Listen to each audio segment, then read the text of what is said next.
దొరికిందనేది కొన్ని హైలైట్ చేశారు. ఎక్కడ కూడా మా దగ్గర డబ్బు కానీ డాక్యుమెంట్స్ కానీ ఐడెంటిఫై కానీ మా దగ్గర నుంచి వాళ్ళు తీసుకున్నది కానీ లేదు. నా దగ్గర ఒక 5 lakhs, మా శిరీష్ గారి దగ్గర ఒక 4.5 lakhs, అలాగే మా డాటర్ ఇంట్లో 6 lakhs, ఆఫీస్లో 2.5 lakhs, మొత్తం బిలో 20 lakhs మా అందరి దగ్గర కలిపి బిలో 20 lakhs ఉంది. అలా ప్రతి ఒక్కటి ఇట్లా వాళ్ళు ఇన్కమ్ ట్యాక్స్ ఏమేమి చూశారనేది ఇలా వాళ్ళది అయిన తర్వాత పంచనామా చేసిస్తారు. సో క్యాష్ రూపంలో అది. అలాగే 5 సంవత్సరాల నుంచి మేము ఎక్కడ ప్రాపర్టీస్ కానీ వేరే దాంట్లో ఇన్వెస్ట్మెంట్ చేయడం కానీ ఎక్కడ ఏమీ జరగలేదు. అది కూడా డిపార్ట్మెంట్కు టోటల్గా అందరి దగ్గరికి వెళ్ళి క్లియరెన్స్ చేసుకున్నారు. ఇది క్లీన్, ఎక్కడ డాక్యుమెంట్స్ కానీ అలాంటివి ఎక్కడేం లేవు. అలాగే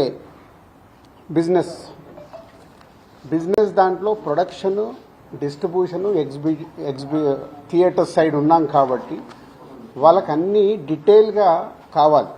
డీటెయిల్ అంటే ప్రొడక్షన్ ఎలా జరుగుద్ది, ప్రొడక్షన్లో 24 క్రాఫ్ట్స్ ఉంటాయి. ఆ 24 క్రాఫ్ట్స్లో లావాదేవీలు ఎలా ఉంటాయి ఒక్కొక్క సినిమాకి.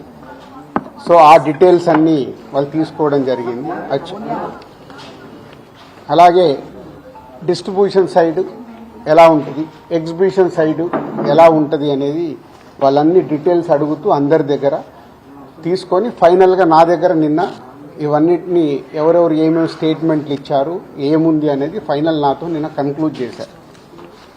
డిపార్ట్మెంటే ఆశ్చర్యపోయింది. అంటే ఇంత దిల్రాజు గారిని మేము ఏదో ఎక్స్పెక్ట్ చేసాం, అలా ఉంటుంది ఇలా ఉంటుంది అని సెర్చ్ జరిగేటప్పుడు దే ఆర్ వెరీ హ్యాపీ.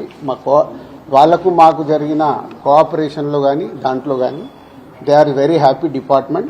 ఫర్దర్గా ఆడిటర్స్ డిపార్ట్మెంట్ ఉన్నదాని మీద వాళ్ళు క్లారిటీ చేసుకుంటారు.